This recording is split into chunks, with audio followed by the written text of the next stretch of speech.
That night in the upper room, long after the bread was broken and the wine was poured, history records a moment of silence that the canonical Gospels largely ignore. The crowd had been dismissed, the masses were gone, even the majority of the 12 disciples were sent away.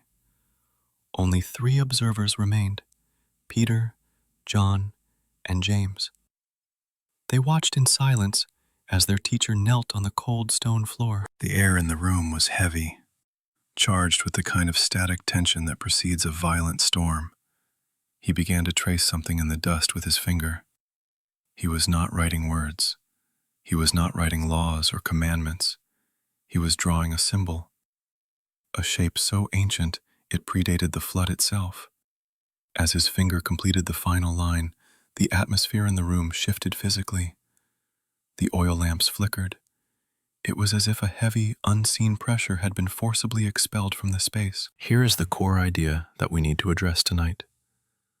What was drawn that night was not a magic sigil. It was not a superstitious doodle. It was a geometric tool designed to interact with human consciousness. For 2,000 years, this symbol has been suppressed, hidden behind altars and painted over in frescoes, not because it is evil, but because it functions as a key. It is a frequency modulator. Tonight we are going to analyze exactly what this symbol is, the specific mechanism of how it works according to Gnostic physics, and the measurable effect it produces on the human mind. To understand why a simple shape matters, we first need to define the problem it solves. We need to look at the concept of the Archons, not through the lens of religious fear, but through the lens of systemic logic. In the Gnostic texts discovered at Nag Hammadi in 1945, specifically the Apocryphon of John and the hypostasis of the Archons, the term Archon is defined simply as a ruler. But these are not political rulers. In the Gnostic framework, an Archon is a localized field of low-frequency consciousness. It is a parasitic program that maintains the structure of the material world. The texts are very specific about their function. The Archon does not create, it mimics. It does not generate energy, it harvests it. The definition of this system is a closed loop. It relies on the extraction of emotional energy, specifically frequencies of fear, confusion, division, and shame, to sustain itself. When you feel a sudden, unexplained wave of self-doubt right before a major breakthrough, or a repetitive, intrusive thought that loops without resolution at 3 a.m, the Gnostics defined this not as your thought, but as an archontic broadcast. It is a frequency interference designed to trigger a specific emotional response, which then generates the energy the system requires. To understand the scale of this suppression, we must look at the timeline. The year is 367 AD. Athanasius, the Bishop of Alexandria, issues his famous Easter letter. In this letter, he lists the books that are to be considered canonical, the books that make up the Bible as we know it today. But he also issues a command. He orders the destruction of any text that deviates from this list. He calls them heretical. He calls them dangerous. This was not a theological decision. It was a political one. The monks at the Pachomian monastery nearby heard this order. They knew that what they possessed in their library was not heresy, but advanced spiritual technology. They gathered the texts, 13 leather-bound codices written on papyrus. They sealed them inside a large, red earthenware jar. They sealed the lid with bitumen to make it airtight, and they buried it at the base of the Jebel al-Tarif cliff near the town of Nag Hammadi. They did not bury these books to hide them from God. They buried them to hide them from the church. They knew that a time would come when the human mind would be ready to process the data contained within them. They were preserving a backup drive of human spirituality. Inside that jar was the diagnosis of the human condition. The texts explain that humanity is living in a construct, a simulation designed by a false craftsman called the demiurge. The purpose of the construct is to keep the divine spark, the pneumatic element of the human soul, trapped in a cycle of forgetfulness. This brings us to the mechanism. How does a geometric symbol interfere with this construct? How did the shape drawn on that floor work? The mechanism is based on the principle of resonance and cymatics. Modern physics has demonstrated clearly that sound and frequency create form. You can see this in any high school physics lab when sand on a vibrating metal plate arranges itself into precise geometric mandalas. This is known as the Chladni plate experiment. But the Gnostic understanding suggests the mechanism works in reverse as well. Form creates frequency. Specific geometric arrangements act as antennas. They can either amplify a signal or they can dampen it. The symbol used in the upper room works through a three-part mechanical process: boundary enforcement, internal coherence, and source point focus. Let us analyze the first part of the mechanism, the boundary. The outer circle of the symbol functions as a Faraday cage for consciousness. In electromagnetism, a Faraday cage is an enclosure used to block electromagnetic fields. A continuous conductive material shields the interior from external static and electric charges. When this geometric form is held in the mind or drawn with intention, it establishes a cognitive limit. It defines where the self begins and where the external influence ends. This disrupts the Archontic mechanism of infiltration, where external thoughts are disguised as internal ones. Without a defined boundary, the mind is permeable. With the boundary, the mind becomes a closed circuit, impervious to external static. The second part of the mechanism is coherence. Inside the boundary, the symbol utilizes an equal armed cross. This is not the religious cross of suffering that would later be adopted by Rome. This is the elemental cross of balance. Mechanically, this shape organizes scattered energy. When the human mind focuses on symmetry, brainwave patterns shift. Incoherent beta waves, which are associated with stress, anxiety, and fight or flight responses, begin to synchronize into alpha and theta states. Neuroscience calls this interhemispheric synchronization. The left brain, the logical processor, and the right brain, the intuitive processor, begin to fire in unison.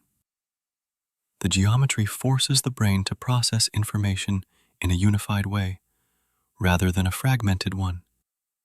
This counters the Archontic strategy of division. Their system relies on a fragmented mind, one that is fighting itself.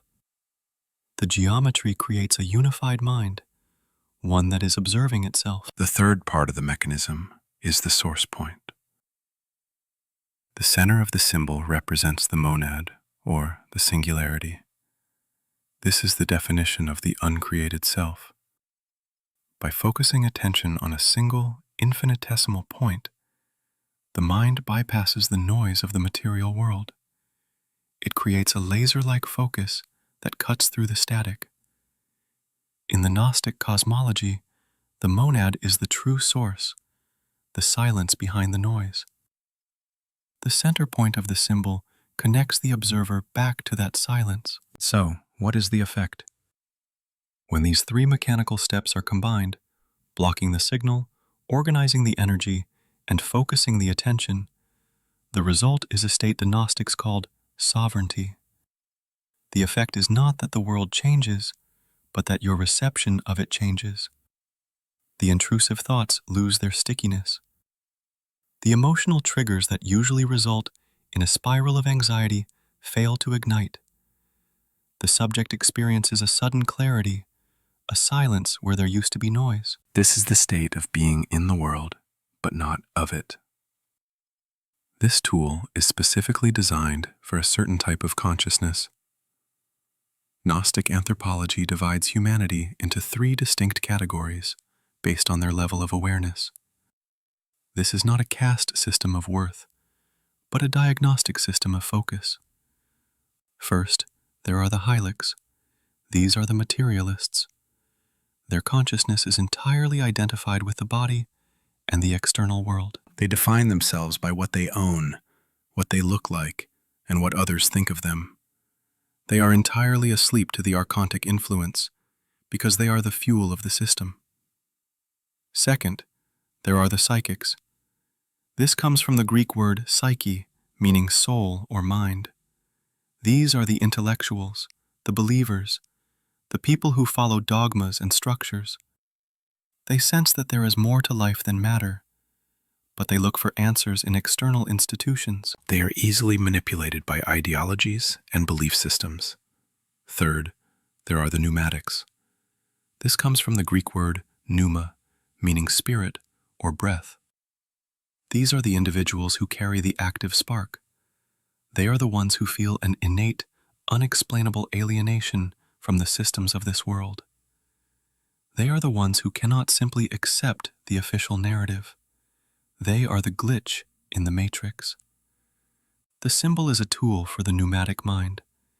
It is designed to wake up the sleeper. The Archontic system is terrified of the pneumatic awakening, because once the spark becomes conscious of itself, it can no longer be harvested. Historically, the suppression of this knowledge was a strategic move by the architects of the control system. We must look at the context of the 4th century to understand why this was erased. When the Roman Church was solidifying its power under Emperor Constantine, it sought to be the sole mediator between the human and the divine. The structure of the empire depended on a hierarchy: God, then the church, then the priest, and finally, the individual. A geometric tool that allowed an individual to self-regulate, to clear their own field, and to access the divine directly without a priest was a threat to the institutional structure. It rendered the middleman obsolete.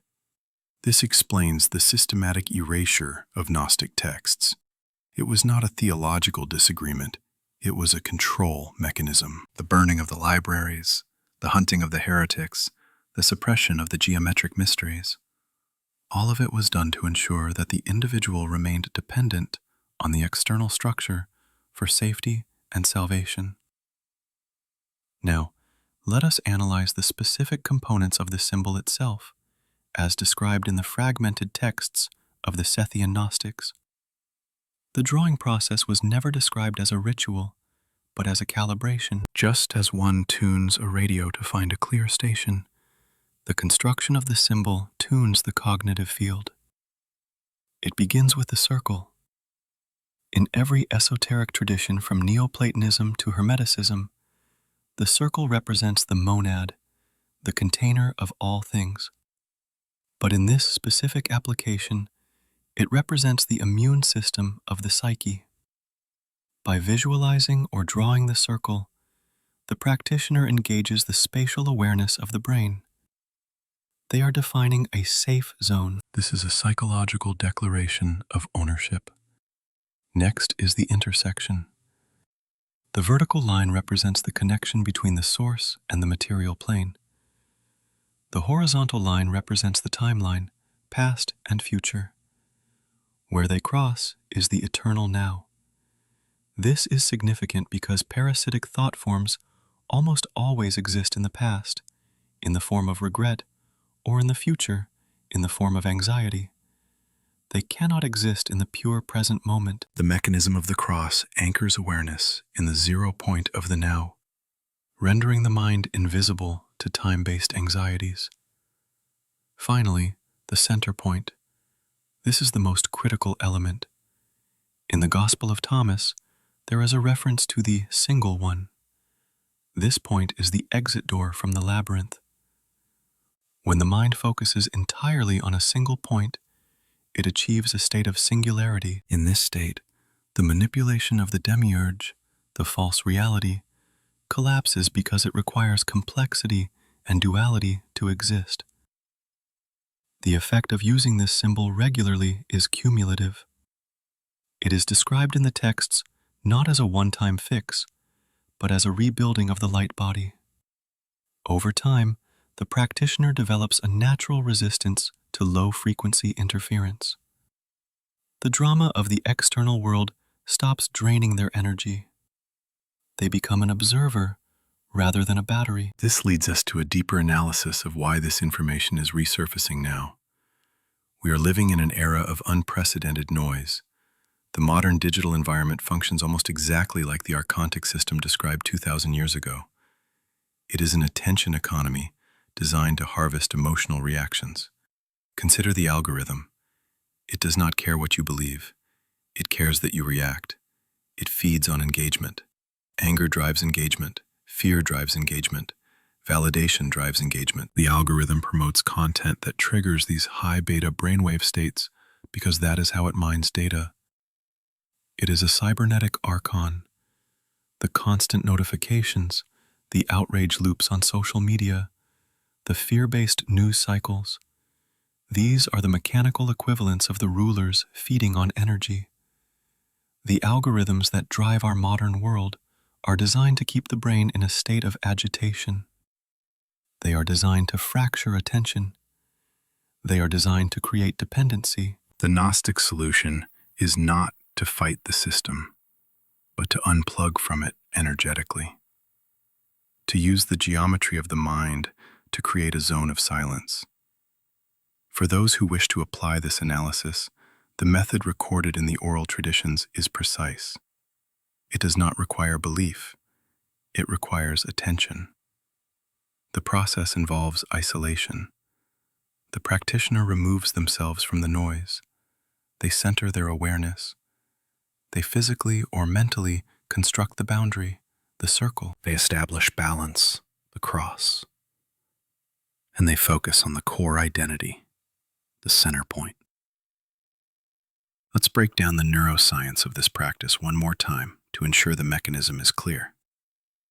When you draw the circle, you are engaging the parietal lobe, the part of the brain responsible for spatial orientation and the distinction between self and non-self. When you draw the cross, you are engaging the corpus callosum, integrating the left logical hemisphere with the right intuitive hemisphere. And when you focus on the center point, you are stimulating the prefrontal cortex, the seat of executive function and conscious will. This is a whole brain activation technique. It is a manual override for the autonomic nervous system. When the archontic signal or the algorithmic stress hits the mind, the typical reaction is unconscious. We react before we think. We spiral. The geometry introduces a pause. It introduces a structure that the chaos cannot penetrate. The Nag Hammadi library contains many such tools. The Gospel of Philip discusses the power of names. The Gospel of Truth discusses the power of recognition. But the geometric transmission, the one alluded to in the scene in the upper room, is perhaps the most practical. It is relevant to note that Jesus, or the teacher known as Yeshua, is often depicted in these texts not as a savior who requires worship, but as a master technician who provides tools. The silent years of his life, the missing 18 years between the age of 12 and 30, are often cited in esoteric traditions as a time of travel. Traditions in the East suggest he studied the geometric principles of the mind in Egypt and the Himalayas. The symbol of the cross within the circle is not unique to Christianity. It is a universal archetype found in the mandala arts of Buddhism and the yantras of Hinduism. He was not teaching a new religion. He was teaching the physics of consciousness. He was teaching how to build a firewall against the demiurgic virus. The suppression of this knowledge was a strategic necessity for the empire. If the citizens realized they had the power to access the divine directly, the hierarchy would collapse. The church needed to be the gatekeeper. The symbol removed the gate. But the discovery in 1945 changed the timeline. The information is no longer hidden. The jar has been opened. The texts have been translated. The code is visible for those who have the eyes to see it. The preservation of these texts was an act of rebellion against the Archons. It was a time capsule sent from the 4th century to the 21st. The question now is not whether the Archons exist. The question is whether you consent to their influence. Every time you engage with a fear-based narrative, you consent.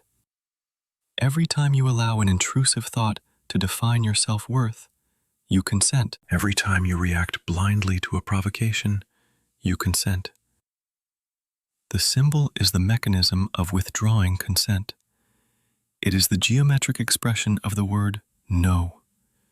No to the interference. No to the harvesting. No to the noise. In conclusion, the story of the upper room is not just a religious anecdote. It is a transmission of technical data. The symbol is a schematic for consciousness. The Archons, whether viewed as literal entities or as metaphors for the control systems of our world, rely on our unawareness. They rely on us forgetting that we have the ability to close the door. The geometry is the door, and the hand that draws it is your own. The effect of remembering this is freedom. It is the restoration of the sovereign mind. It is the return to the silence that existed before the noise began. This is the geometry of silence. Use it. Test it. Observe the changes in your own field. The knowledge is yours now. The suppression has failed.